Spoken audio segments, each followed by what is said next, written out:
Welcome to Sravani's media. మంత్రి లోకేష్ ను మేధావులు హెచ్చరిస్తున్నారు. అధికారం లేనప్పుడు అధికారంలోకి వచ్చిన తర్వాత సీఎం చంద్రబాబు ఎలా ఉంటారో మంత్రి లోకేష్ గారు కూడా అదే విధంగా ఉన్నారనే విమర్శలు వినిపిస్తున్నాయి. మరో అడుగు ముందుకు వేస్తున్న మరికొందరు అతని కంటే ఘనుడు ఆచంట మల్లన్న అంటూ సోషల్ మీడియాలో సెటైర్లు వేస్తున్నారు. తండ్రి చంద్రబాబునే మంత్రి లోకేష్ ఆదర్శంగా తీసుకున్నారు. ఈ విషయాన్ని ఆయనే స్వయంగా పలుమార్లు వెల్లడించారు కూడా.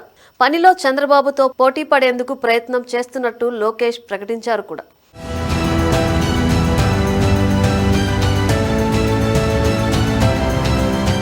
అయితే ప్రస్తుతం లోకేష్ తీరు వల్ల టీడీపీ నాయకులు కార్యకర్తల్లో వ్యతిరేకత వ్యక్తం అవుతుందనేది రాజకీయ పరిశీలకులతో పాటు మేధావులు సీనియర్ జర్నలిస్టుల మాట కూడా. ఇక మరికొందరైతే టీడీపీలో లోకేష్ పైన వ్యతిరేకత వస్తుందని కార్యకర్తల నమ్మకం కూడా కోల్పోతున్నారనే మాట కూడా వినిపిస్తోంది. ఇందుకు ప్రధానంగా లోకేష్ చుట్టూ చేరిన కొంతమందే కారణమంటున్నారు కూడా. లోకేష్ పేరు చెప్పి బయట వాళ్ళు చేస్తున్న పనులే ఇందుకు ఉదాహరణ అంటున్నారు. నిజానికి ఇవేవి లోకేష్ వరకు వెళ్లడం లేదు. చాలా విషయాలు లోకేష్ చుట్టూ ఉన్న కోటరీ దగ్గరే ఆగిపోతున్నాయి. దీనివల్ల చాలా మంది కార్యకర్తలు ఇబ్బంది పడుతున్నారు కూడా. గతంలో చంద్రబాబు చుట్టూ కూడా ఇలాంటి కోటరీ చేరిందని, అందుకే ఆయనపై విమర్శలు వెల్లువెత్తాయని గుర్తు చేస్తున్నారు. లోకేష్ ఇప్పటి నుంచే తగిన జాగ్రత్తలు తీసుకోకపోతే ఆయన కూడా అందుకు తగిన మూల్యం చెల్లించుకోక తప్పదని హెచ్చరిస్తున్నారు కూడా. కూటమి ప్రభుత్వం గెలుపులో టీడీపీ ఘన విజయంలో లోకేష్ చేసిన యువగళం పాదయాత్ర చాలా కీలకం. వైసీపీ ప్రభుత్వ వేధింపులకు దీటుగా లోకేష్ పాదయాత్ర పూర్తి చేశారు.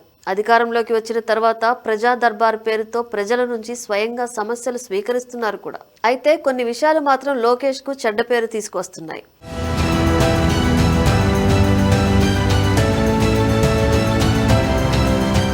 ఇలాంటి వాటిల్లో ప్రధానమైనది చిలుకలూరిపేట థియేటర్ కబ్జా వ్యవహారం. లోకేష్ తో అపాయింట్మెంట్ పేరు చెప్పి తన వద్ద 20 లక్షలు తీసుకున్నారనేది థియేటర్ యజమాని పదే పదే చేస్తున్న ఆరోపణ.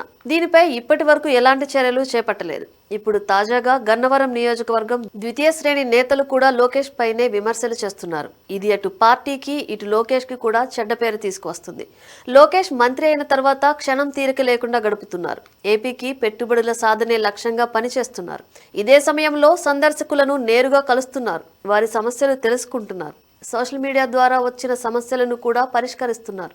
అయితే ఇదే సమయంలో కార్యకర్తలతో ప్రత్యేకంగా సమావేశం కావటం లేదనేది ప్రధాన ఆరోపణ.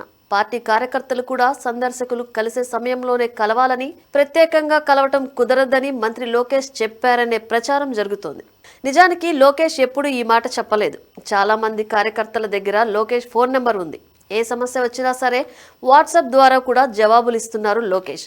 కానీ కోటరీ తీరు వల్ల లోకేష్ కు చెడ్డ పేరు వస్తుందనేది ప్రధాన ఆరోపణ.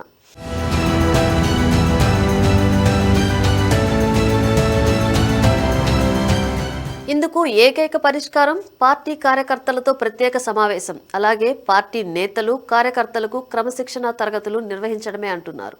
ఓవైపు deputy CM Pavan Kalyan Janasena party ఎమ్మెల్యేలతో ప్రత్యేకంగా 1-to-1 నిర్వహిస్తున్నారు. వారి సమస్యలు స్వయంగా తెలుసుకుంటున్నారు.